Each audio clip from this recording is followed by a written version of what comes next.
Hi, everyone. What a glorious day. This is why we live in New England, for a day like today, right? Maybe not February, but definitely a day like today. I am Mark Worcester, AKA Nurse Mark, and I'm here to talk to you about something I'm very passionate about. And I'm going to start off by making a statement that cannabis is perhaps the safest and most effective medicine that we know of today. Now, you probably had an immediate thought, because as human beings, we always hear a statement and we want to say, is that true or false? And we decide based on what information we already have from the past and what our beliefs are. And perhaps you said that that was not a true statement. And I would say I was with you a while ago, because we've been marketed to for 80 years in a very negative manner, on a very specifically for some reasons that we'll go over. So this is the agenda for today. We're going to talk a little history. This is great. You guys are going to be back in school. We're going to talk history. We're going to talk chemistry. We're going to talk biology. We're going to talk about plants. So we're going to talk about history, how and why it works, how to use it, and where to get it, because there are just so many places to go these days. And so, questions, definitely going to have time for questions and answer. Feel free, during the presentation. I always like to address it right at that moment, because you might ask a question that somebody else is thinking but doesn't want to disrupt. So if I have my disruptors in the room, please do. Feel free. So let's talk ancient history. This cannabis plant has been around for thousands and thousands and thousands of years, and it's been used as a medicine by human beings for all of that time. So, we have records starting at 5000 BC in Chinese medicine of cannabis being used as a medicine. Every major civilization has used it as a medicine. And so we look for evidence in the past. And one of the things that we found, the Siberian ice maiden, this is interesting. In 1993, she was discovered in Siberia, frozen in a block of ice, and perfectly preserved, by the way. And so she was 20 to 30 years old. In using MRI, they determined that she was suffering from breast cancer, and that she had had a fall. This was she was a very important person in their society, and they were a horse society, so they rode horses. She'd actually most likely fallen off a horse and broken her leg as a result of being diminished by the breast cancer. And so the thing to note is that they found cannabis buried with her. She was utilizing cannabis as a medicine to treat her pain from the breast cancer and the break in the leg. So people have used this, again, for thousands and thousands of years. More modern history, there was a lot of activity in the 1800s. There was a lot of scientific research and discovery during that period in history, right? So in the 1840s, 1850s, English physicians traveling the world, primarily India, they would chronicle their findings on cannabis. So when I say cannabis, it's the same as marijuana. I choose not to use the word marijuana because that is a slang term that has been demonized by the government since its inception and use. So I don't want to participate in that anymore. I'm going to use the scientific name, which is cannabis, which is what it has been for prior to that slang term being used. Unfortunately, the states still do use that as medical marijuana program, and they refer to it as that. Though it's changing, though. States are changing that to cannabis. So when I say cannabis, you can think marijuana. So again, the English physicians, they chronicled it. Interesting fact, Queen Elizabeth was known to use cannabis during her menstruation time to deal with the cramps. So her physician would prescribe it and she would use it. It was listed in the United States Pharmacopoeia, which is a listing of all known drugs that physicians will use. So it made the list. At the turn of the century, in the 1800s and the 1900s, there were over 600 formulations of cannabis products produced by the pharmaceutical companies of the time. And so it was used as a medicine, even here in the United States, very, very much so. So let me just stay right here on this slide for a moment. So at the turn of the century, in the into the 1900s, there were no regulations around drugs. There were no regulations really around healthcare in general, about physicians and the practice of medicine. It was very much a Wild West time. And so there were pharmacies on every street corner, and every pharmacist would make their own elixirs, and they would take, things from the pharmaceutical companies and they would sell it. You could buy anything that you wanted. You could even order through the Sears Roebuck catalog a syringe and a vial of heroin anytime you wanted, because there were no regulations, right? So what this did is this created a whole group of people, regular old people, who were using heroin on a daily basis. Not drug addicts as you would see them today on the street corners, but people who would function very nicely, but they would need to have their drug of choice. In 1914, the federal government passed a law for the first time called the Harrison Act, and it was a tax act. This is how the government regulates drugs, by taxation, very interestingly. They passed the Harrison Act, and they said that heroin was illegal and that people would not be able to use it, and that if a physician treated somebody who was dealing with withdrawals, because that's what happens when you withdraw from heroin and morphine products and opioids, that they would be prosecuted. So immediately, there was a black market that popped up for that particular drug. And it was an unintended consequence, but that's what happened because these folks needed to have their medicine. And the federal government did actually prosecute many physicians, and they lost their licenses for treating these patients that they had been treating for many, many, many years. Until the mid-1920s, when a physician successfully brought a court case all the way to the Supreme Court suing the federal government, and the Supreme Court came back and said the government does not have the right to tell a physician how to treat a patient. They're not in the business of practicing medicine. That is the realm of the physician. But anyway, it created this taxation drug enforcement. And that's what we'll get to in 1937 when marijuana was outlawed using the same method. Now here's the guy who started the whole thing running. This is Harry Anslinger. And Harry was, I think, the longest serving government employee ever. He has that distinction. And so he was a very, very, very smart man. He was a great speaker, and he was very ambitious.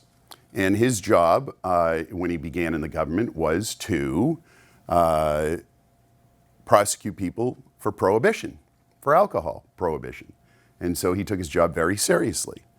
And so when prohibition ended, he realized that he did not have much of a future. And so in 1930, the beginning of the Depression, the federal government created this Federal Bureau of Narcotics. And so his job was to take care of those people who were the heroin addicts from 1914. But the problem was there weren't that many of them. So he still didn't have much of a job. And again, he was a very ambitious and a very smart person. So he hadn't figured it out quite yet, but he was about to. Now, Harry made a statement in 1931 regarding marijuana and cannabis that there is probably no more absurd fallacy than the idea it makes people violent. Came out in public, he stated this. This was his position. 2 years later, however, he started a campaign that lasted until 1937, stating that marijuana was the most evil drug that had ever arrived on the planet. How did he change his mind in 2 years? Because he determined that there was a whole population of Americans that were using marijuana that he could persecute very easily. It was the black people and it was the Mexican people. And so there was a whole group that he could create this whole job around persecuting and prosecuting for their use of marijuana. And so he went on a campaign and he started to say things that were not true. But you know how media is, and you know how it is when you get out there and you start to say something, even though it's not true. And back then you don't have much of a capacity to fact check, so you trust that a government official is going to be telling you the truth. He had a whole dossier filled with little stories that he would bring out on the road. And again, as I mentioned, he was a fantastic public speaker. He really was the first spin master. He was the man who just could make it happen. And he traveled the country speaking to every white crowd that he could to pass this message along. And the message was that marijuana would cause you to murder your family. Now, there was a Florida teen, unfortunately, I know, there was a Florida teen who unfortunately did murder his family. And he said it was under the influence of marijuana. However, what he failed to mention was that this child had severe mental health issues for years prior to that and was very aggressive. And it had nothing to do with marijuana. It had, in fact, to do with mental health. He left that fact out. He said, colored students at the University of Minnesota smoking marijuana, getting sympathy, and the result was pregnancy of white girls. I know, shocking. Another story, 2 Negroes took a 14-year-old girl 2 days under the influence of hemp. Upon recovery, she was found to have syphilis. And this one, reefer makes darkies think they're as good as white men. This is a government official who's publicly saying these things. You have to understand the times, the Depression. It was us against them. There were no jobs, so everybody was on edge. And so it was a very dark time. And so he was able to sling that all the way until 1937. Now, he had help. William Randolph Hearst, right? We all know William Randolph Hearst, very famous name in media. He was the media mogul of the day. He owned every outlet of media that you consumed. And so, of course, William wanted to sell papers. And what sells newspapers? Spectacular stories.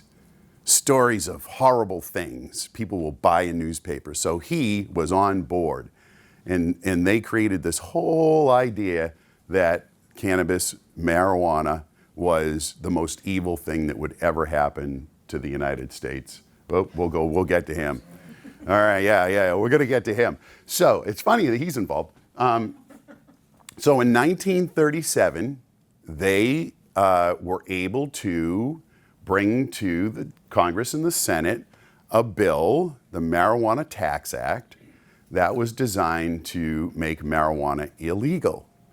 And so they had testimony in front of Congress and the Senate and put their case there. And of course, it was met with enthusiasm. Now, it's funny to note that there was one group who was vehemently opposed to marijuana, cannabis, being made illegal. Anybody want to hazard a guess what that group was?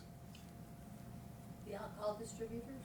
Well, no, that's actually good. They had a pretty good market going on then. Actually, it was the American Medical Association. The physicians were saying, what are you, crazy? We use this every day. It works great. Not to mention, we don't even know half of the things it can do. If you make it illegal, we can't do any research.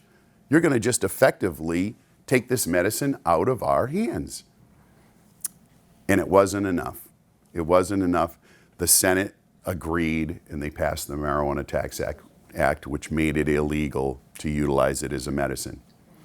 And, as a side note, that same year, that same Senate said no to an anti-lynching bill. So it's okay to hang people, but it's not okay to give them a safe medicine. So you got to understand that this was racially motivated. And it was motivated by power on this guy's part. And he did a very good job, very good job. Then, let's fast forward. A lot of stuff happened. I will say, however, one thing before I get to this guy right here. In 1940, early 40s, Mayor LaGuardia in New York City, LaGuardia Airport, you know, Mayor LaGuardia, very powerful and influential man, did not agree with the Marijuana Tax Act. And he said, you know what, I think we ought to do our own study. So he commissioned a group to do a study, and they produced a report called the LaGuardia Report.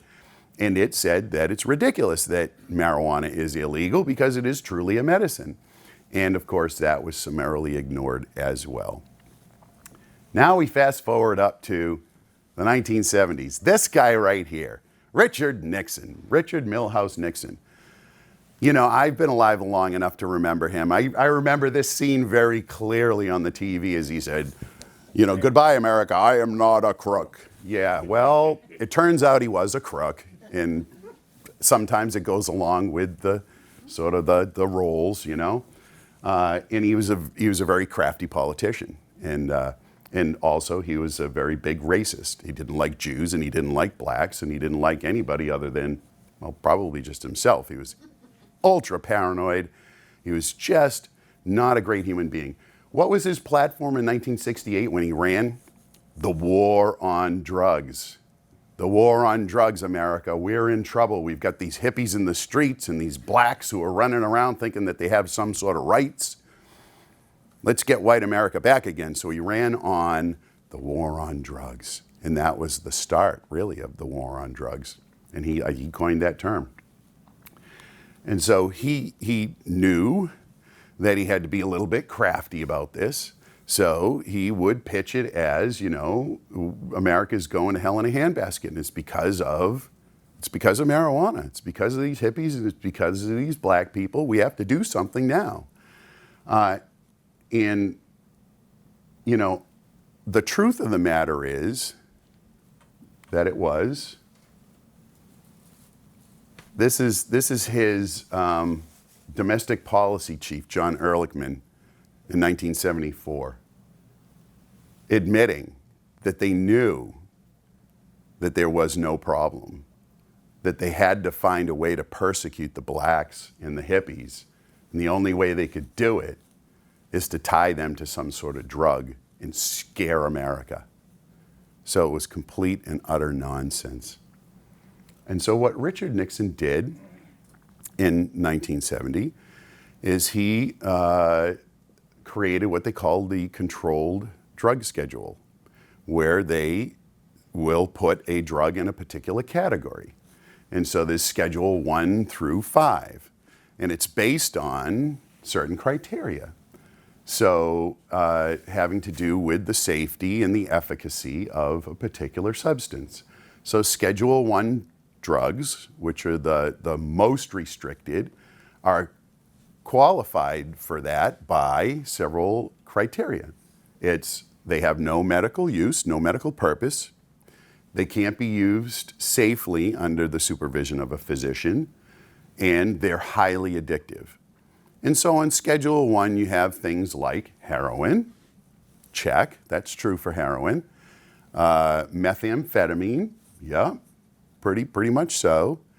And then you have marijuana. But marijuana is not qualified under any of those because we know it can be used as a medicine. We know it can be used safely under the guidance of a physician.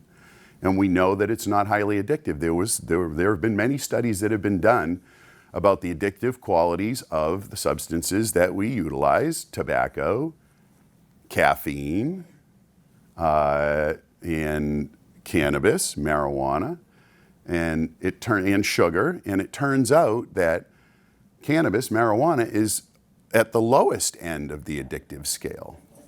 So yeah, there's a lot of hypocrisy that goes on within this whole thing. I mean, think about it. How many deaths a year are attributed to tobacco smoking? Anybody hazard a guess? It's up around 500,000. So 500,000 people a year die from tobacco use. and yet it's a legal product that we can buy right down the street all day long. I don't know. It doesn't make sense to me. How many cannabis deaths have there been in the last year? Guesses? 0. How many cannabis deaths have there been over the course of time? 0. Because of the way it works in the human body, 0. So we have those two comparatives. We can talk about alcohol. Go ahead. Can you explain whether an overdose can happen with marijuana? Good question. And I would definitely touch on that. I'll answer it right now. You cannot overdose on cannabis. You may feel like you're going to die because if you consume too much of it, it will cause a panic attack. You will have a high anxiety provoking incident. And that's how people end up in the emergency room, is that they've consumed too much. And I'll talk about that in a little later about, how to figure out what is the right amount. But the answer is no, you can't, because it doesn't affect respiration or heart rate in a negative manner. Like, how do people die from an opioid overdose? Anybody know? The heart slows. Heart slows and their respiration. The number one thing as a nurse, when I administer any morphine or opiate-based product, the number one thing I watch for in the first 15 to 20 minutes is somebody's respiration rate, because it depresses respiration. They're going to stop breathing. And that's literally what happens. That does not happen with cannabis or marijuana. Does not. So you can overdose. But again, you might feel like you're going to die because you're having a panic attack. If anybody's had one, they're horrible. I've had one. It's not fun. But I'll tell you all about that just a little bit later.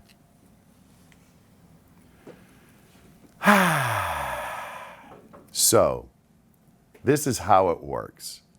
We have in our bodies a bunch of receptors. We're nothing but a big water balloon, if you think about it. 70% of what we're made up of is water. So everything that happens in our bodies is a matter of some sort of a chemical response to what we ingest and what our body produces.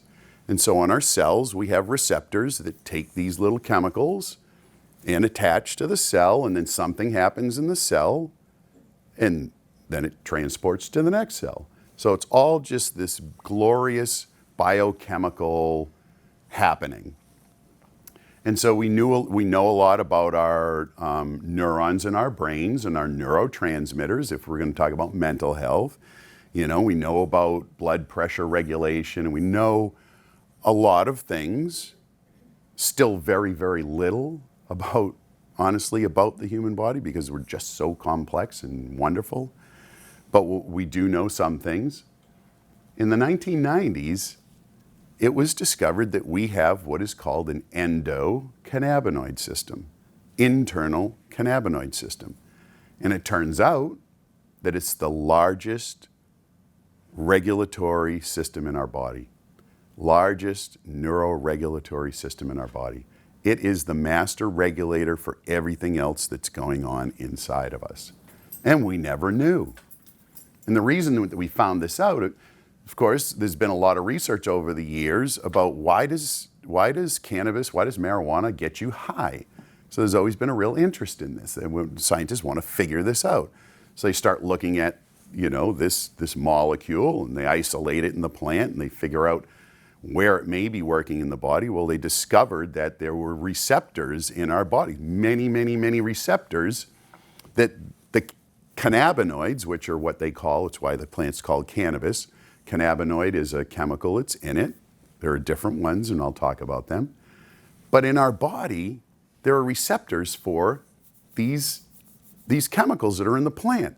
And the scientists were kind of shocked. They're saying, well, why does our body have receptors for something that's in this plant? That doesn't make sense, and they're all over the place. What they found out was that our body produces its own cannabinoids. So that's the endocannabinoid system, internal, made inside. Our body makes its own cannabinoids. Amazing, right? We didn't have any knowledge of this prior to the 1990s.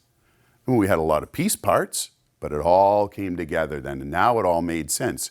If our body's producing chemicals that are cannabinoids, well, of course, the plant, which is chemically very similar, is going to fit right into the human body and have an effect.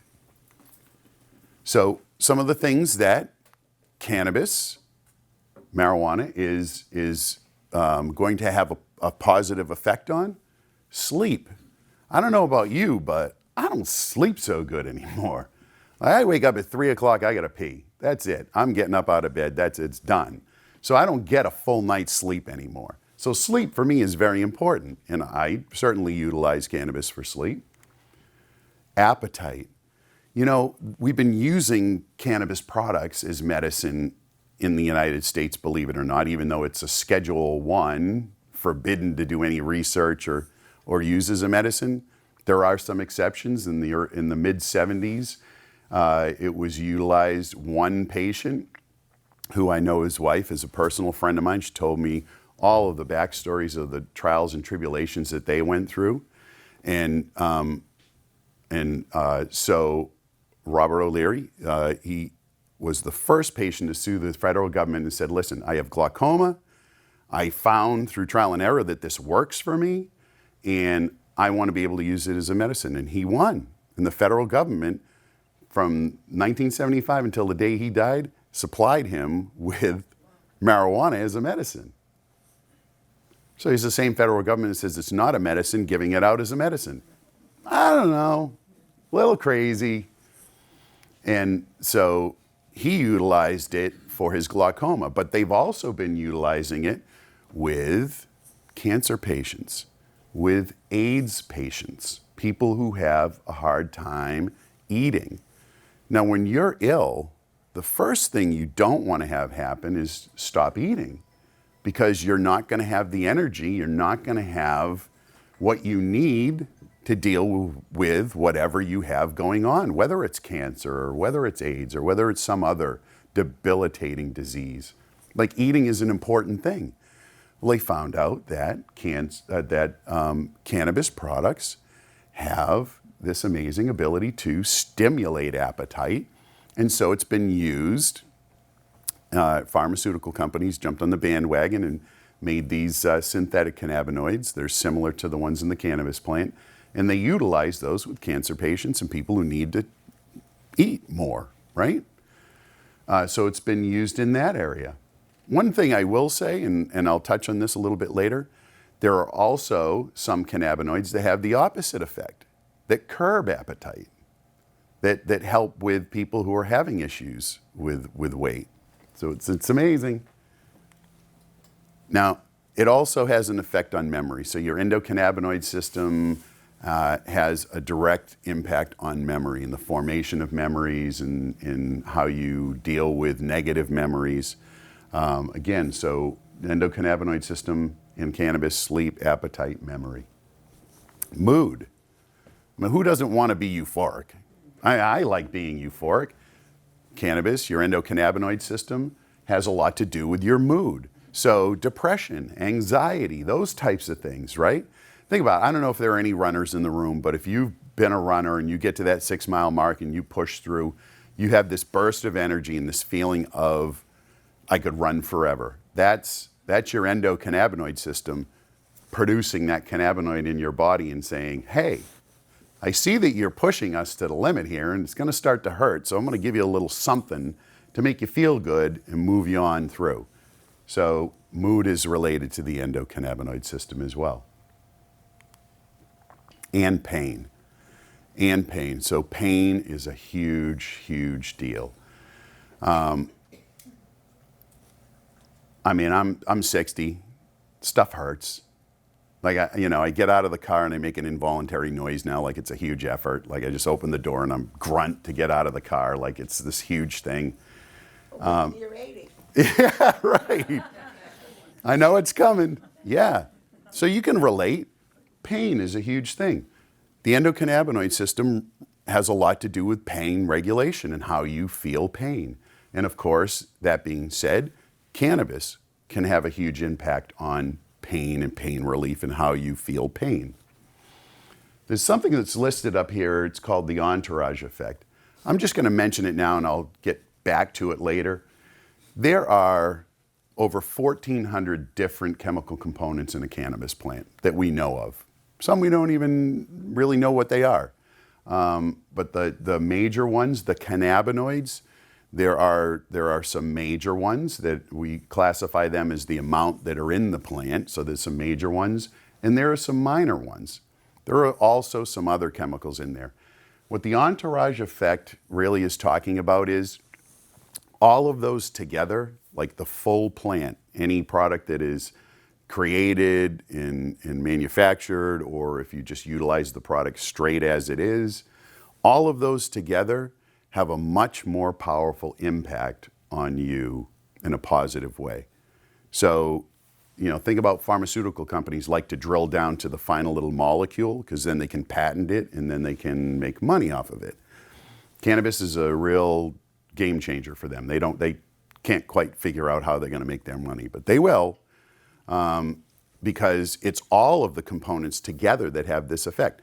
Now, we know in research, we know in the healthcare field that it is a phenomenon.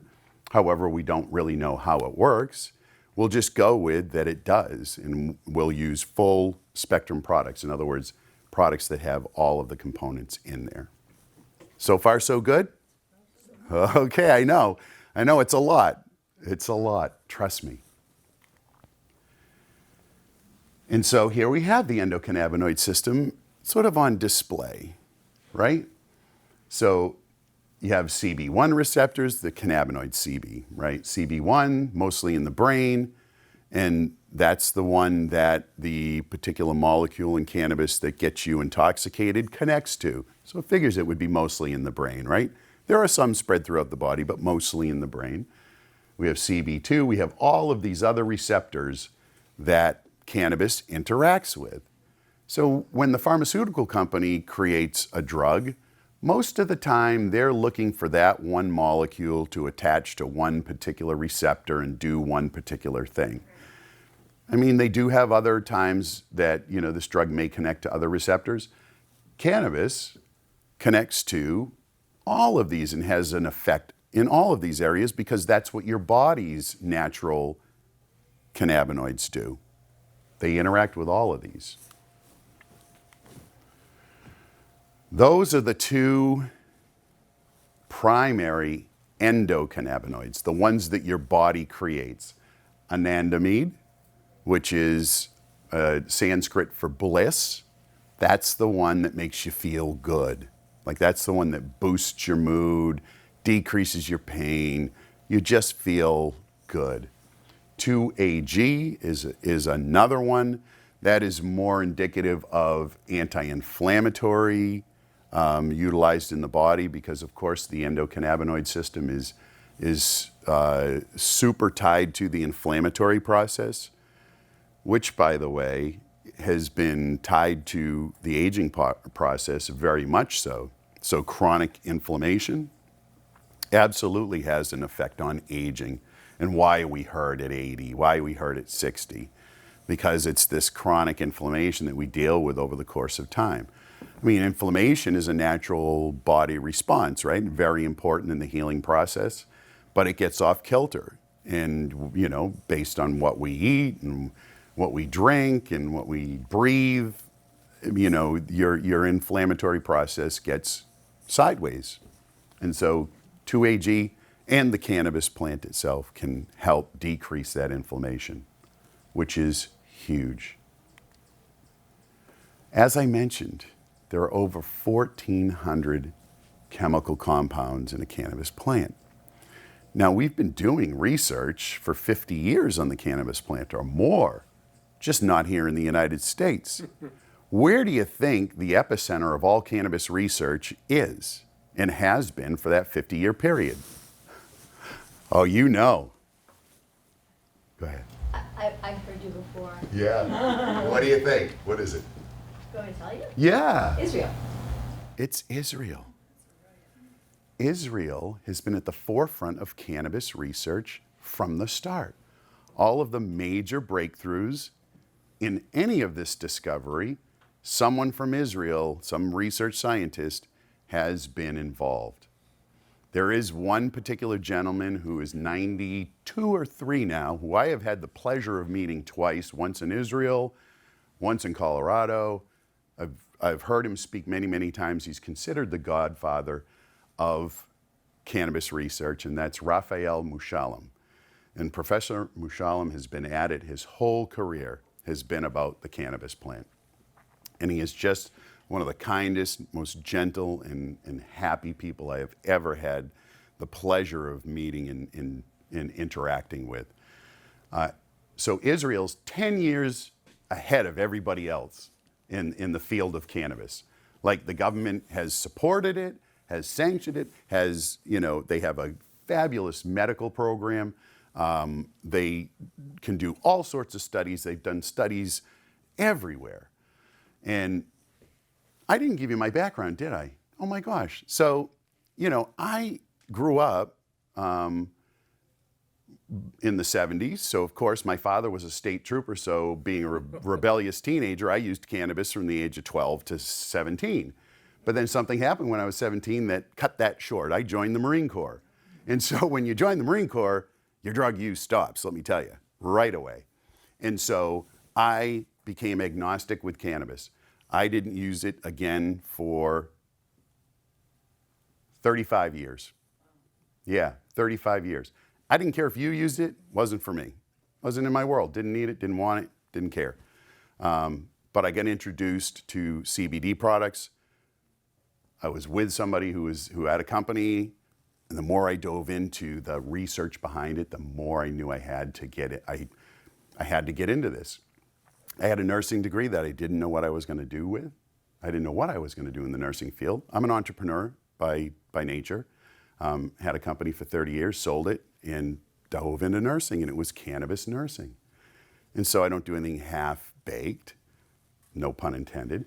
I went and I found a graduate level program in medical cannabis. And you know what? I searched in Israel. I searched the world over in 2019. There weren't any. There were not any graduate programs until the University of Maryland School of Pharmacy in June of 2019 announced that they had a program. And I was candidate number 1. I hounded them for weeks for that application. And they assured me that I was going to get it first. And I did. And I graduated in 2021 with a master's in medical cannabis science and therapeutics. So I know a little bit about cannabis. I know a little bit about the history. And now back to the show. Okay, so now that I've qualified, over 1,400 chemical compounds. There's so much that we don't know. There's so much that we do know, that it works. And we'll get to breaking it down into why and how someday, maybe. I mean, we still don't know much about much, to tell you the truth.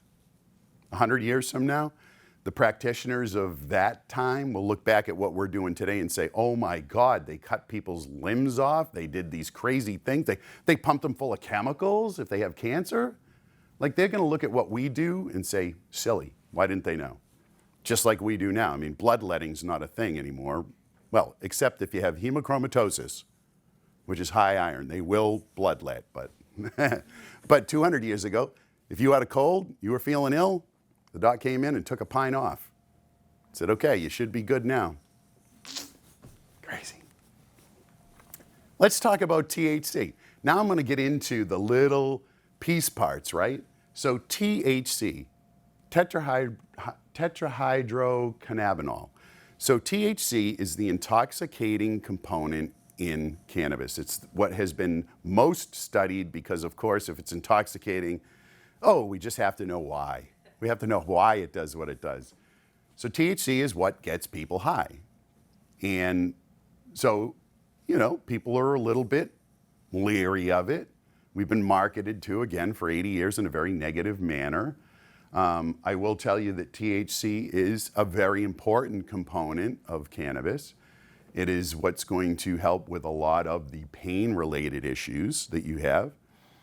And so it's all about figuring out what works for you. Because when we're talking about receptors in your body, The receptors that I have today are not going to be the same ones that I have tomorrow because my body brings them up and turns them off based on what's going on in my body. Like if I don't have enough free circulating chemical, there are receptors that will pop up looking for more. So the body says, hey, there's not enough of this. Let's put more receptors out there and see if we can get whatever's out there. And vice versa. If there's a lot, it'll turn those down regulate. So it's very much an individualized thing when you're going to use cannabis, and I'll get into that in a moment. But THC, don't discount it. Even though it is intoxicating, used correctly, you can avoid that intoxication, and you can, if you want, because I mean, again, who doesn't want to be euphoric? It might be a nice Saturday afternoon and you want to be a little euphoric, have at it. It's okay. It's not going to kill you. As a matter of fact, it might make you a little happy. So, CBD. Oh my gosh, this is the one that opened the door, right? We've seen CBD products in the marketplace now for a few years. And it's, it's pseudo-legal across all 50 states. I say pseudo-legal because the FDA still hasn't said what they think it is, because they can't and won't. Little side note about legality. The DEA actually lost a lawsuit in the mid-1970s about rescheduling cannabis. Remember that patient, Robert, who got it for glaucoma?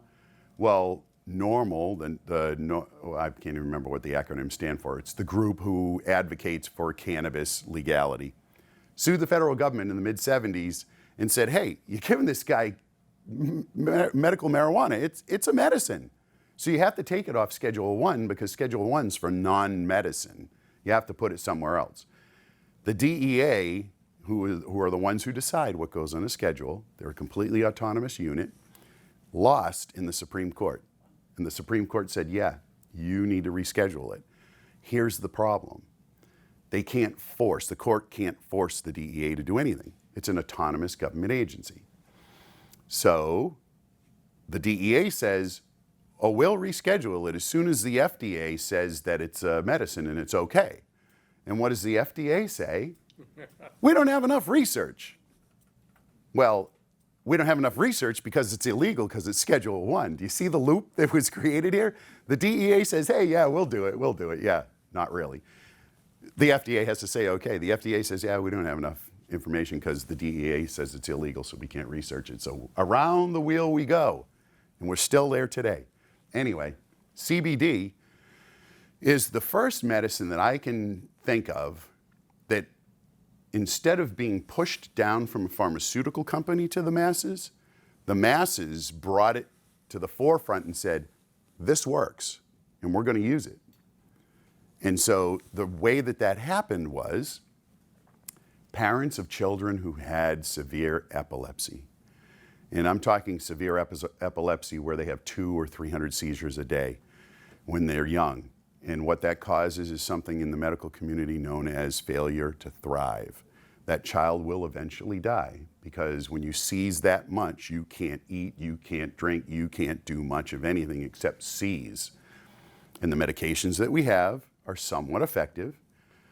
But what these folks found out was that if they gave their child CBD, the seizures decreased significantly. And so they started to utilize CBD, which is another one of the cannabinoids, the major cannabinoids. Again, THC is the one that's found the most in the cannabis plant. CBD is right behind it as a second, the amount in the plant.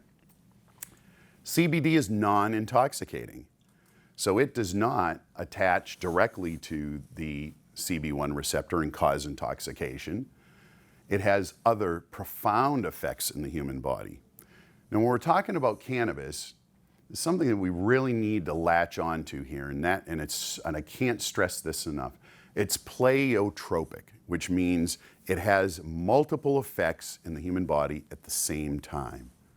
So it's going to affect, again, those things that we talked about: sleep, mood, pain, all of those things at once.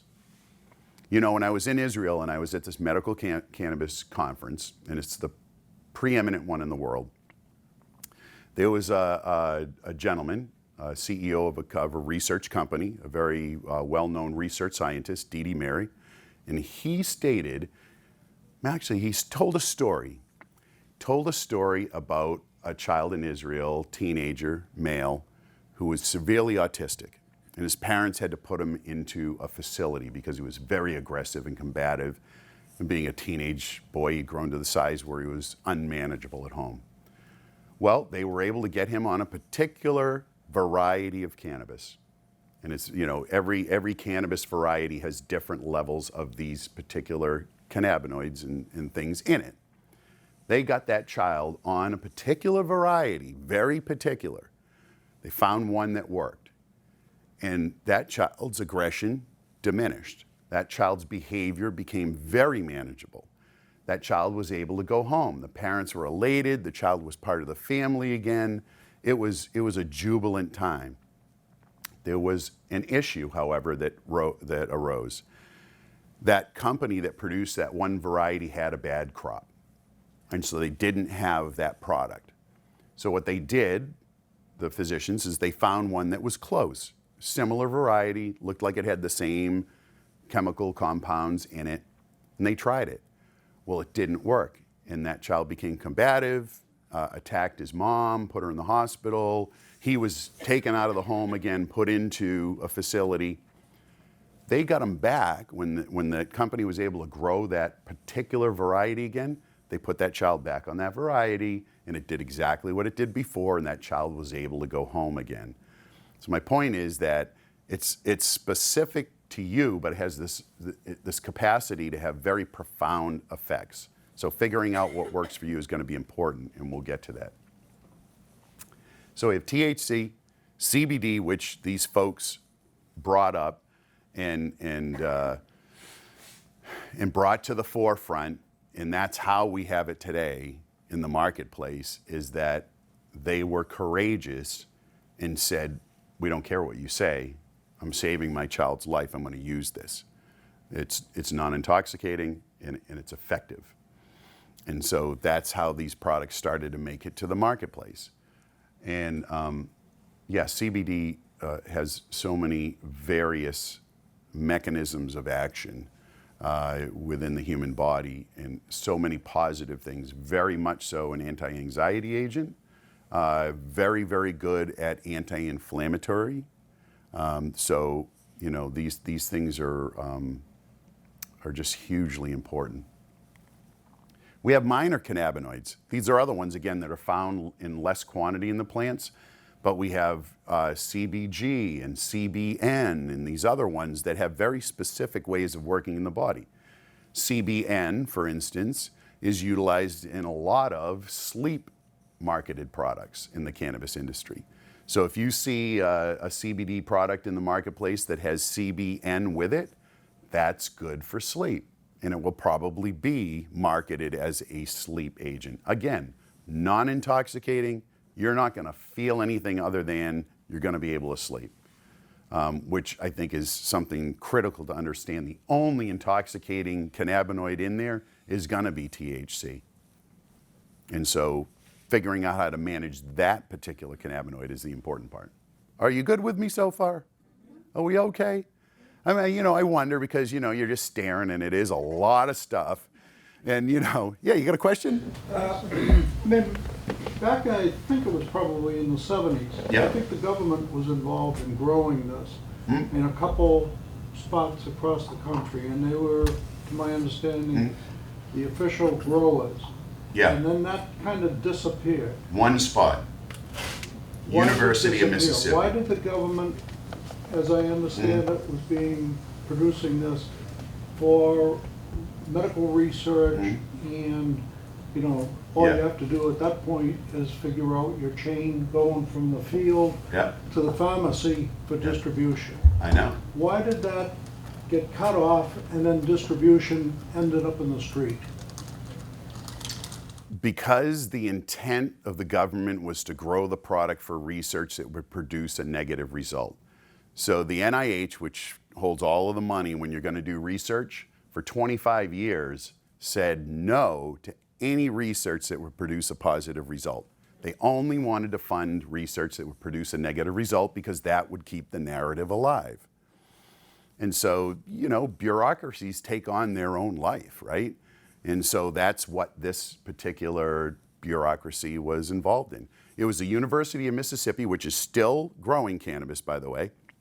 The federal government recently, within the last year, authorized several other places to start to grow for medical research. So we're slowly getting into that, into that area of being able to do bona fide research here in the United States. The quality of the product from the University of Mississippi was absolute garbage. I mean, it was just the worst. And you know, I've met the research scientist who runs that program, and you know, he explained why they do what they do, and it sounded all good, but it was pretty much just an awful product that was used for a particular purpose. Yeah. So again, Israel's done all sorts of research. So when I hear in the medical community, and I hear this a lot, we just don't have enough research to make a decision as to whether this is good or not. I call bullshit on that. I'm sorry. We have 50 years of research, and I'd be happy to show you. I'd be happy to bring you all of the research studies that have been done around the world. Very good, solid scientific research, by the way. And it's part of what I do is I help my peers in the medical community come on board, right? And they will. They'll come on board. You know, in the nurse, I'll have to tell you right now, the nurses are the ones who are leading the charge as cannabis as a medicine, believe it or not. Because pretty much we're working with you guys, right? The physicians come in and are very focused, and this is how they're trained, very focused on a specific disease, a specific thing, deal with it, and then they move on to the next patient. A nurse is more about, okay, so what else is going on in your life? What else is happening with you? Very more holistic, and that's where the cannabis as a medicine movement is going, really. So nurses are really in the forefront. So we're out there trying to bring everybody else into the fold to understand that it is a very safe and effective medicine.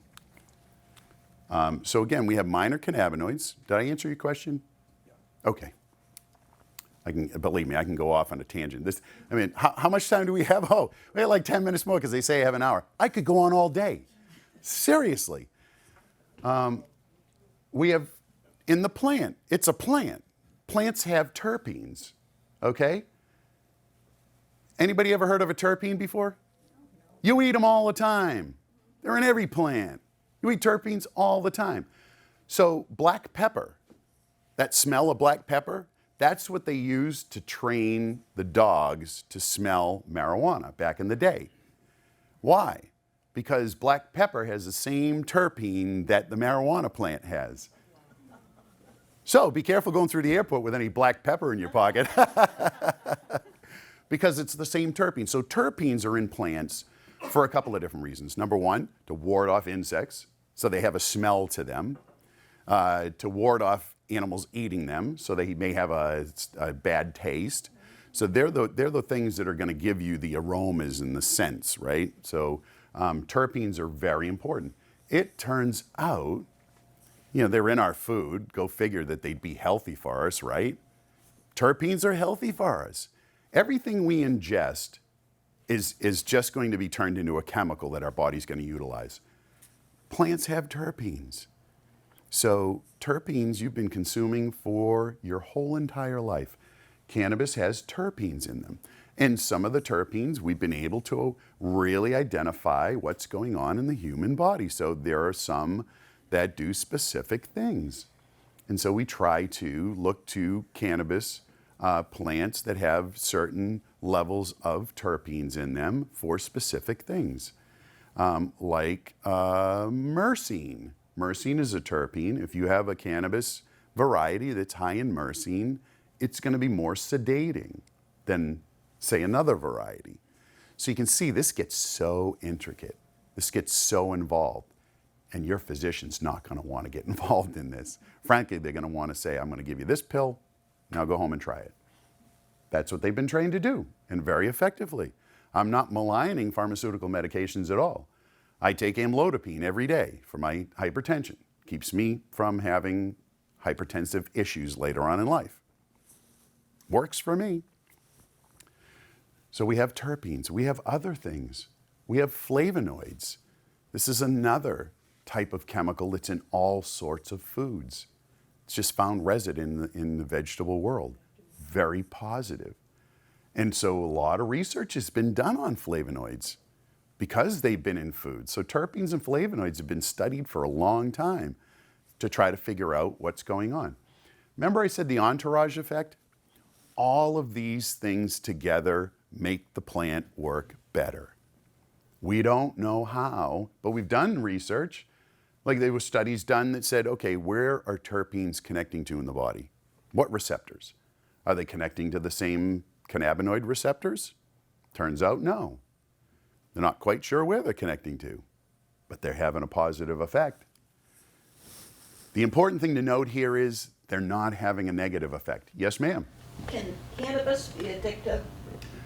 Anything can be addictive, but again, on the scale of levels of addictive qualities, cannabis is at the lower end. So again, we have nicotine, caffeine, alcohol, all above cannabis, which is at the lowest end. But anything can become addictive. Food can become addictive. Hell, I love cake. I have to be honest. If you had a cake here right now, I'd probably be face down in it. Go ahead, I sir. was going to ask, there's a physical addiction Yeah, and a psychological totally. addiction. Yeah. With It's the- a psychological addiction. okay. So cannabis is going to be more. Thank you for bringing that up. So there are two components really to addiction. There's a physical addiction, which when you're using an opioid-based product, you're going to have a physical. You'll have physical feelings if you try to stop. Right? You'll sweat. You'll feel lousy. It'll be horrible. You have DTs or withdrawals. You'll have withdrawals. Then there's the psychological component. I mean, that for me, I smoked for 15 years. You know, the physical addiction wasn't bad, but the psychological, holy cow. Talk about having to change every habit I had. I smoked after I ate. I smoked after I had a cup of coffee. I smoked when I got in the car to go for a long ride. All of those things I had to change. It wasn't the physical manifestation, it was that psychological. Cannabis, very low on the scale, again, on both of those counts. They say that marijuana is the gateway drug. Yeah, I know. Isn't that interesting? It's, So- it's psychological. Yeah, so that was a great marketing term. You know, again, if there was a gateway drug, it'd probably be mother's milk because that was the first thing we all had, and then everything led from there. So, and I don't mean to be facetious. It really is. It really was a marketing tool. There have been many studies done that were looking to, you know, say, okay, is this a gateway drug? If you take this, will you want something else?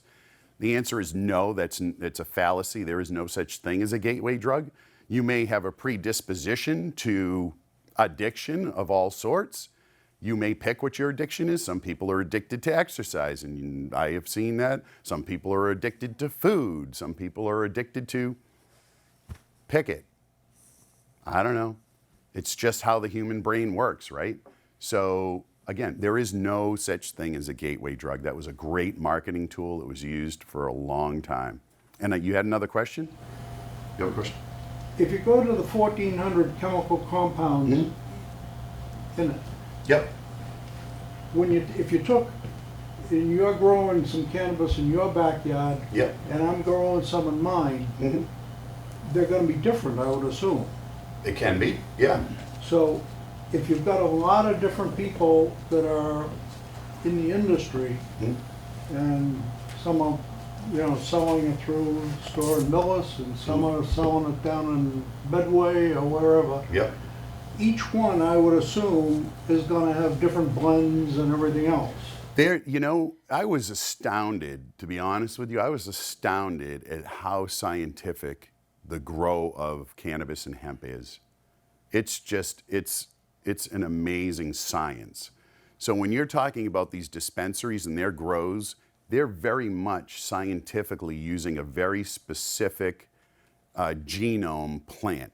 So a variety, let's say it's Jack Herer, is one particular variety. And they have these crazy names, by the way. I just want to get you set up for this, right?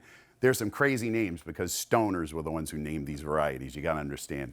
So there's like Black Kush and OG. And anyway, if you pick one of those varieties in the dispensaries when they're doing the grow, they're very much in a very scientific, very controlled environment, and they're going to grow that specific genome so that when you go to one dispensary and they have a Jack Herer, you can go to the other dispensary and know that this Jack Herer is going to be virtually identical because they're using the same genome, the same plant base, right?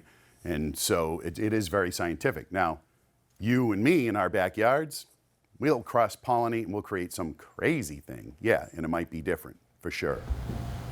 Are those regulated, those varieties? And They if are- so, by whom? They're not regulated. They are not regulated. It's an industry regulate. It's like self-regulated, right? So if somebody has this particular variety name, and somebody across the country is going to be growing that particular variety, we just all agree that that's going to be the variety that we agree is that particular one. Which again is part of the issue with sort of, yeah, no problem. It's sort of the issue with it, right? Because it's not an exact science, and everybody wants an exact science. I say it works great. Figure out what works for you, and that you do that over time. Yeah, Ginny. You were saying figure out what works for you. Yeah. Can you talk a little bit about how if you wanted to use this, either CBD or cannabis, Yep. for a particular malady, Yeah. whether it be pain, if you I'll went get into to a it. dispensary, okay. Yeah, Sorry. totally going to get to it. Okay. Now, guys, it looks shocking to me. It looks like I'm going to go over by a few minutes. You guys okay with that? Yeah. You all right? Okay. If you got to leave, if you feel like leaving, you're not going to insult me. I have people leave all the time. Doesn't hurt my feelings. I've been married twice. It's okay. You know what? I think I'm going to get it right next time. I really do. My gosh, I'm always hopeful. I don't know. So we'll just go over the plant real quick. So it's traditionally been classified by these names. Sativa is a particular variety of cannabis plant. Then you have indica. It's a particular variety of cannabis plant. And they look different. You know, the indica is more short and bushy and full. The sativa is a little taller and strung out. And then we have hemp. Okay, hemp is what's legal across the United States. And guess who's responsible for that? Oh, this is going to blow your mind. No, Mitch McConnell. Right? Mitch McConnell is responsible for cannabis being grown across the United States. You want to know why? Because he had a whole bunch of tobacco farmers in Kentucky that didn't have any tobacco to grow anymore because it's grown overseas. And he's thinking, what can we grow in Kentucky? And they were the first ones to have a pilot hemp program in 2014. And he was instrumental in getting this legalized across the United States. The Ag Act of 2018 made it legal to grow hemp. That's where your CBD products come from. Sativa and indica have very high levels of THC. Hemp, however, has very low THC. And 0.3% is the legal amount that it can have. So if a farmer grows a whole field of hemp and they test it, oh, the states test it. When you go to cultivate, if it's over 0.3%, guess what? You have to destroy that crop. It's awful. It's still good stuff. But no, the regulations are 0.3%. And for the farmers, it's crazy because if it was sunnier on one day and you waited an extra day to harvest, it may be a little higher in THC and then your whole crop's gone. So it's anxiety provoking. Anyway, hemp's really important. Let's see what we got. It's used for paper, right? So hemp has been an amazing crop for the United States since its inception. You know, in 1619, in Jamestown, you know, that was the first time we had real colonization of the United States, 1619, Jamestown. You know, we think of people coming to the United States early on in that time period as escaping religious persecution. No, it was an entrepreneurial adventure. People came because they wanted to see if they could make money in the United States. So people came from England, they came to Jamestown in 1619. The crown required that they grow hemp and send it back. You had to. If you were going to the United States, wasn't that then, if you were going to the New World, you had to grow hemp. Do you know why? Because England was tired of buying hemp from other countries, because Great Britain was the greatest country in the world at that point, right? So hemp's used for paper, used for rope, for all the shipping, right? For all, it gets better. Building products. You make all sorts of things out of hemp. They have hemp bricks now you can build houses out of. Really strong, biodegradable over time if you want. And then we have cloth.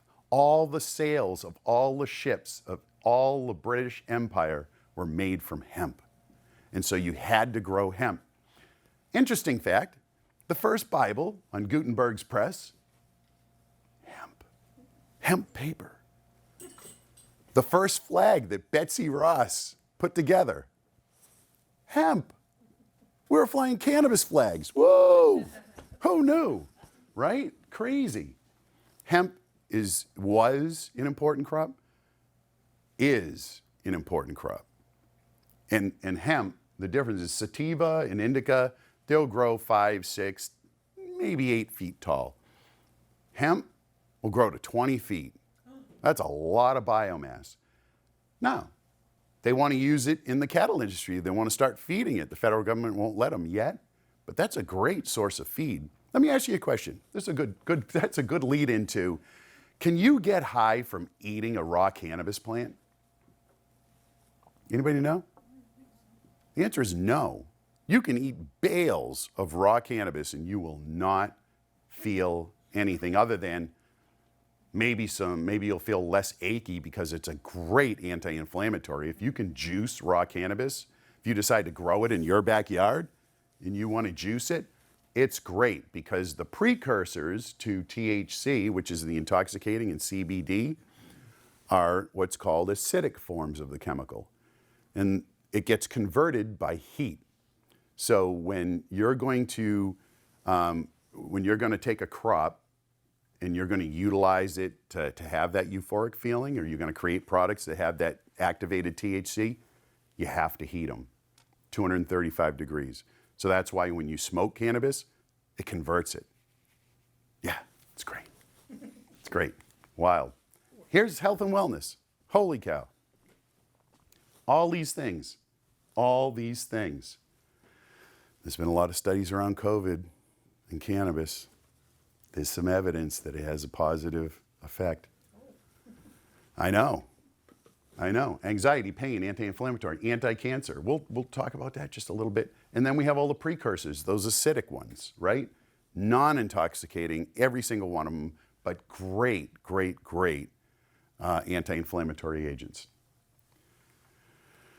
Okay, latest research. Holy cow. I know, this is my new slide deck. This is the first time I've used this slide deck. I updated it just for you guys, so you're the first ones in. And I see that it's a little bit rich in content, right? But it's important stuff. Here's some latest research. Cannabis, CBD, has neuroprotective qualities. I don't know about you, but I've done some things in my lifetime that have degraded my brain cells. I like the fact that it can be neuroprotective. And there are a lot of things that this will come into play in the future. They found that traumatic brain injury, if somebody is given CBD and other cannabinoids, there is a decrease in symptoms and a decrease in damage related to that traumatic brain injury. So think stroke and car accidents and these people. So positive effect on your neurons. It's a positive effect on decreasing inflammation in the brain. We know that they're great anti-inflammatories. That neuroprotective quality could be related to a decrease in inflammation. So think Alzheimer's. There's a lot of inflammatory process going on there. Cancer. Okay, I'll tell you right now, we don't know if it cures cancer or not. So we don't have enough research. We haven't had specific research in human beings. We have research in Petri dishes. We have research in animal models, and all of it says it kills cancer. Wow. Specific types. How does it do it? Angiogenesis. So a tumor can't grow without a blood supply. That's one of the, cancer, if you take away the negative aspect that it kills you, if you look at it from a clinician's point of view and a researcher's point of view, It's a magnificent process. Oh, it just hacks your body's systems and utilizes all these different components to grow itself. One of the things it does is it grows new blood vessels to support its growth. So cannabis has been shown to decrease angiogenesis, decrease the blood supply, decrease the size of the tumor. Apoptosis, that's a term for cell death. Now, cell death occurs naturally. It's part of what your body does. You know, who you were 3 years ago is not the who you are today, because those cells have died and been replaced. But cancer, when it starts up, shuts off that ability to die. And those cells replicate and replicate and replicate, and your body can't kill them. They just avoid it. Endocannabinoid system, cannabis has been shown to reproduce that ability to kill those cells. Metastasis, okay? You know, you have cancer, one part of your body, we can treat it really easily, fairly easily, and results are pretty good. As soon as it starts to move through your body, all bets are off because we don't know where it's moved to until we see it pop up, right? So that's, if we can slow that down, that migration, and it is amazing how these cancer cells do it, and it's not, by the way, it's not that easy for them to do. Like, there's a lot of cancer in your body that never makes it, like never makes it to the point of actually being something because your body actually does a good job. All right, how best to use? Smoking, edibles. Smoking. We've been told that smoking's bad. I agree, as a nurse, as a healthcare professional, I don't want stuff going in your lungs. I smoked for a long time. It's not good. Most of the people we deal with in the hospitals have COPD, vast majority, which is a direct result of smoking, tobacco. COPD is chronic obstructive pulmonary disease. Think emphysema, hardening of the lungs. Eventually you'll die. It's all related to tobacco smoking. Absolutely. Studies have been done comparing cannabis smoking and tobacco smoking. Tobacco smoking, COPD. Cannabis smoking, none. We don't know why. We think maybe it's the protective qualities that are in the cannabis plant that offset the negative of taking in smoke. Anyway, what I'm saying is, don't discount smoking as a method of using cannabis. Because when you smoke it, you get that THC automatically in your blood system, not metabolized through your liver, and it's immediate, short acting, a couple of hours. So if you have pain and you want that pain to go away quickly, smoking's going to be the fastest way to do it. And so when we talk about THC, talk about chemistry, biochemistry, THC that we talk about is called delta-9 THC. It's the chemical name for it. And this is important for you to know because in smoking it, you get delta-9 THC directly into your bloodstream and it has its effect. When we eat a cannabis product, when we eat that product that's been created and it has delta-9 THC in it, we swallow it. When we metabolize it, it metabolizes, changes, your body metabolizes things and changes the chemical structure with the intent of making it easier to get it out of the body, by the way. That's why we do it. So that delta-9 THC gets changed into 11-hydroxy-THC. This is super important because I'm all about edibles. That's what I work with people in using and figuring out how to use. Because that 11-hydroxy-THC is 10 times more potent and 3 times longer acting. So if I can give you one smoke and it'll last for 2 hours, and it'll decrease your pain. I can give you one edible, it'll last for 6 hours and decrease your pain. So I am all about the edibles. It's figuring out how to judge how much, and that's what we'll get to. That is it right there. Go low and go slow.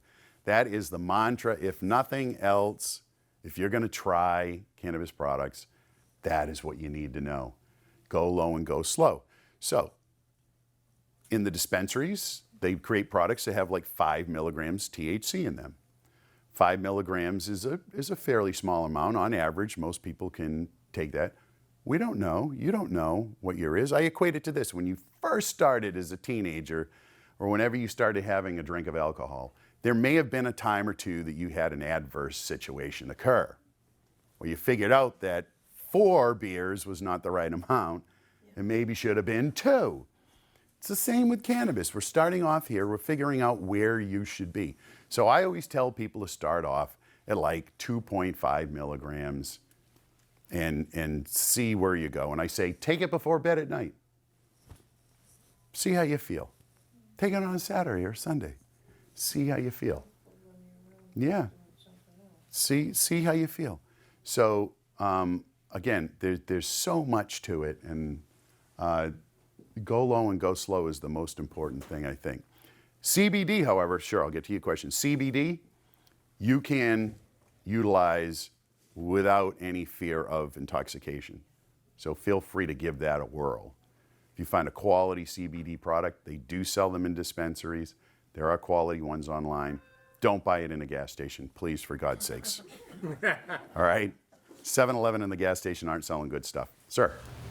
How about, consideration for drug-drug interaction with prescription drugs? Totally. Yep. And it does have that capacity. So I was going to get to that. Concerns. The product varies from crop to crop. We're going to get to that question in just a second. The amount of THC, CBD, find what works for you. Everybody's different. Your receptors are different. We talked about that. As we age, our reaction to medications change. And drug interactions. 70% of the drugs that you take are metabolized by one specific enzyme group in the body. It's the P450 enzyme group. So if 70% of what you're taking is, interacting through that one mechanism, there's going to be things that happen.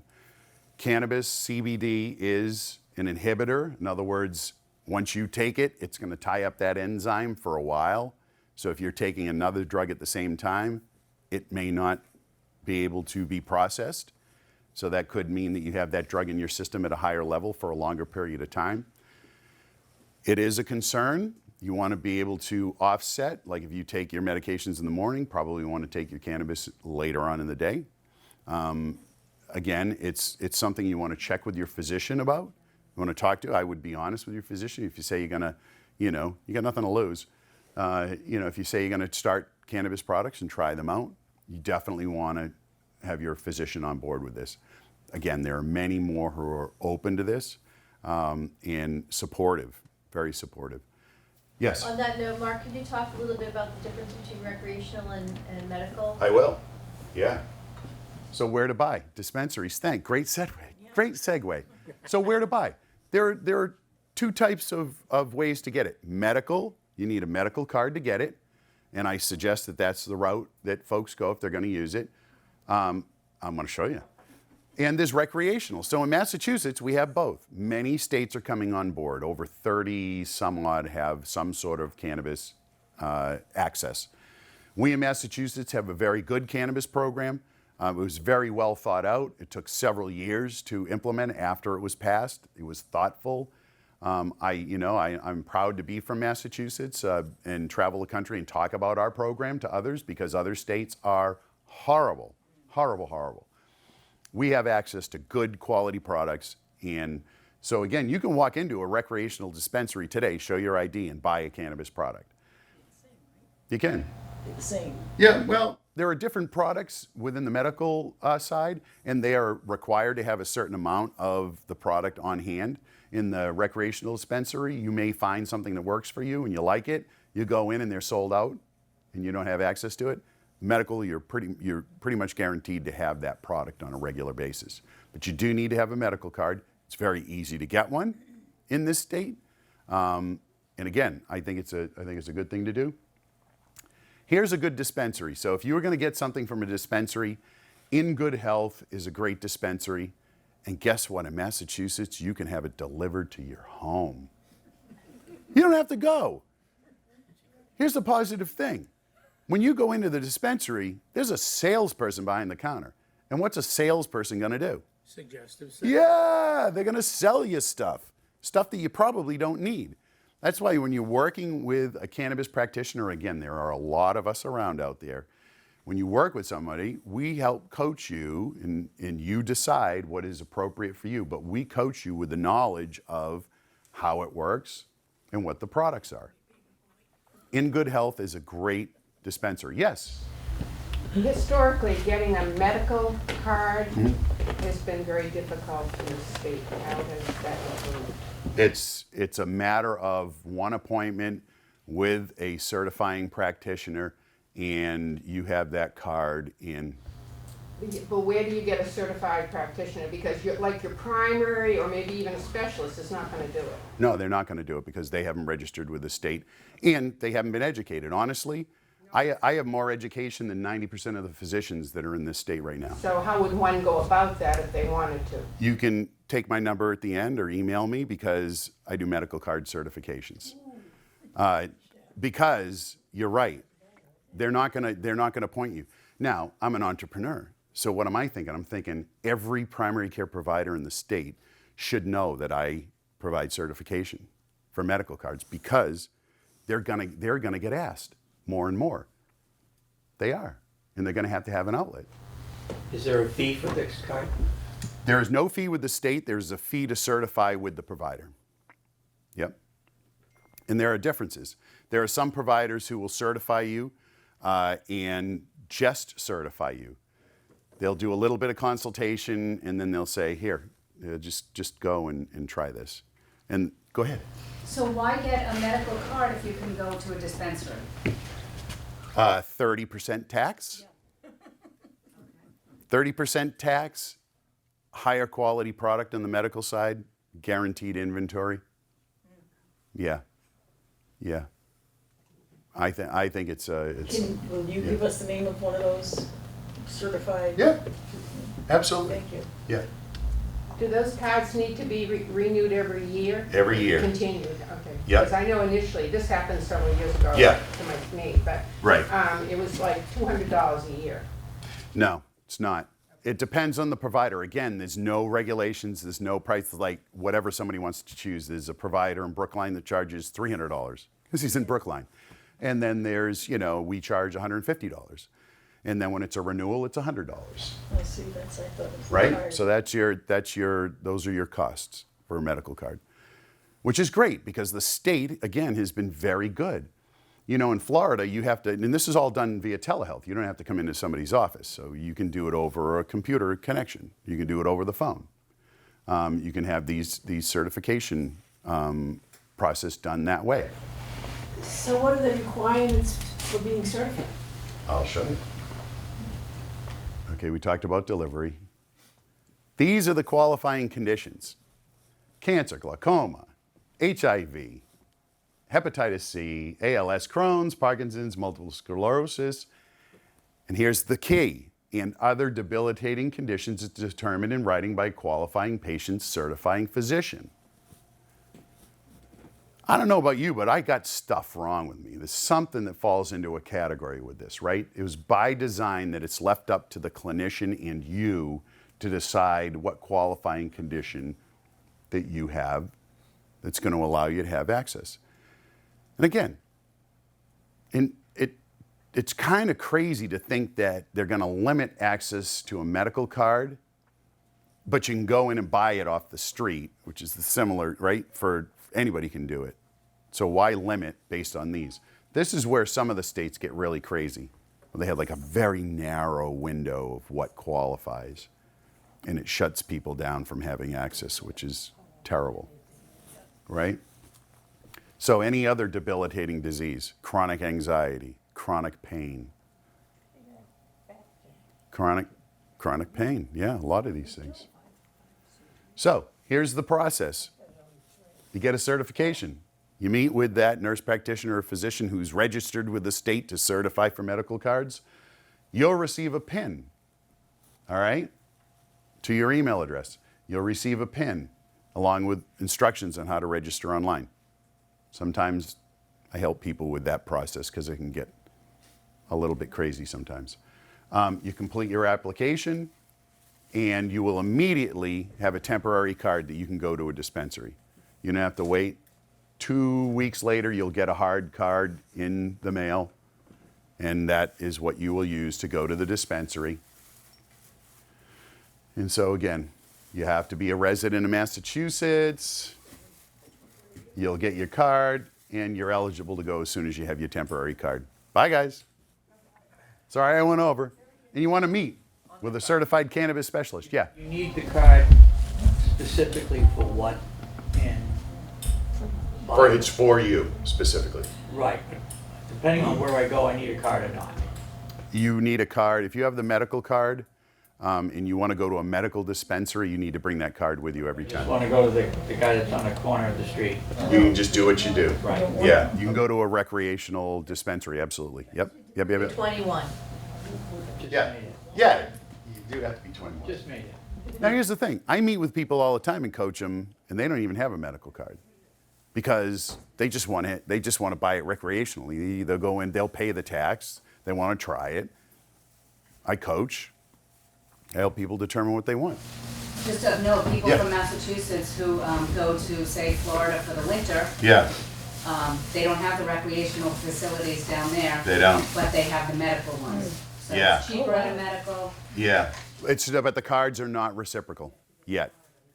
So you can't do it. So in Florida, that's a great example. Florida is not a great state for a medical card because you have to physically go to the doctor's office and get certified for a certain amount of money. Then you have to pay the state for the card. Then 7 months later, you got to go back face to face with that physician and meet and talk about it and recertify. And by the way, their product line, not that diverse. Again, Massachusetts has done it right. I'm really proud to be a practitioner in this healthcare field and be from this state. And that's a wrap. Holy cow. Okay, I got 25 minutes over. All right. Thank you, guys. Listen, any other questions? Sir? You talked about edibles and smoking. I assume that gets into the system through blood. Yep. What's the mechanism by which a topical cannabinoid gets into the place where it's... So topical cannabinoids, your skin is your largest organ. Topical cannabinoids, unless they're a transdermal patch, a transdermal patch has chemicals in it that open the pores much deeper and it can reach into the systemic flow. But if it's just a cream or a salve, that's never going to get into, and there's been studies done, over and over and over again. Those topicals are not going to get into your bloodstream, but they will be very effective, however, in the fascia, in the skin, and in the lower levels of the epidermis. And how do they get to the lower levels? Because they also have some enhancers that open the pores because the molecules are large enough that the skin's so good it's not going to be able to get through. So you have to open it like, lidocaine or menthol, and these different things that'll open up the pores and allow that to get in to a deeper level. But you're not ever going to really get it deep, deep, deep, right? Yes, ma'am. Seven Cents is a company that sells the topicals. Yeah. And There's some I great got ones. one that took my back. Yeah. And it's a roll-on mic, Yeah. and it works. Oh, yeah. A little bit. Yeah. Yeah. I really like, I think topicals are great, but I really like systemic stuff. Like I like, CBD and THC and full spectrum. Again, it's when I talk about full spectrum, find a product that's been manufactured with as many of the plant components as possible in it. And you'll see, they will say that on them. They'll say full spectrum, meaning everything that's in there has been pulled out of the plant and put into the product. Yeah. Any other questions? Yes, ma'am. What do you know about CBD in dogs? Fabulous. Fabulous, fabulous, fabulous. Every mammal has an endocannabinoid system, very similar to what we have. So if it works in us, it's going to work in them. So in a dog that's a little bit older and starting to get a little bit, slowing down, a little bit sore, CBD treats are great for them. It'll also lower their anxiety. If you have an anxious dog, you get thunderstorms in the area, or you're going for a car ride and they get super anxious in a car ride, give them a CBD treat. Again, they're not going to be intoxicated. Separate product line? Yep, totally separate product line. Although you can use whatever whatever product line, whatever CBD product you have, do not give an animal THC though. It's not good. Yeah, I know. The kids back in the day used to get the dogs high, right? But it's not good for them. It isn't. Yeah. You talked about the toxicity of smoking marijuana versus inhaling the tobacco, the cannabis versus the tobacco. My mother was like 4-pack a day. A go-getter. Oh yeah. Yeah. It would be physically impossible for anyone, to compare toxicity. It would be physically impossible for anyone to ingest that much cannabis Right. as opposed to the nicotine smoke. I mean, Right. I'd be reduced to a non-functioning puddle on the floor. You'd be intoxicated. You would certainly be intoxicated. Yeah, in the study environment, they're comparing as close as possible, how much smoke they're smoking on tobacco and how much smoke they're smoking on cannabis, because you can smoke several times a day with cannabis, you smoke several times with that. It's looking at the COPD. Thank you. Yeah. So, so much more ahead of us. It's an exciting time to be in healthcare. I am, it's crazy to think that I was on the governor's task force in 2016 that opposed recreational cannabis. I was on the American Nurses Association board, right? So what am I getting for information? Cannabis is bad, right? I haven't used it, I'm agnostic. So the only evidence I had was the stuff they were feeding me. When I started to look behind the curtain, when I got involved in this CBD company, that's when I said, oh my gosh, I was wrong. I admit it. I was wrong. I'm glad they passed it. At the end of the day, 0 deaths cannabis, 80,000 a year alcohol, 500,000 tobacco. Where's the problem? Where's the problem? All right, so guys, feel free to reach out to me, ask me any questions you want. I'm happy to help.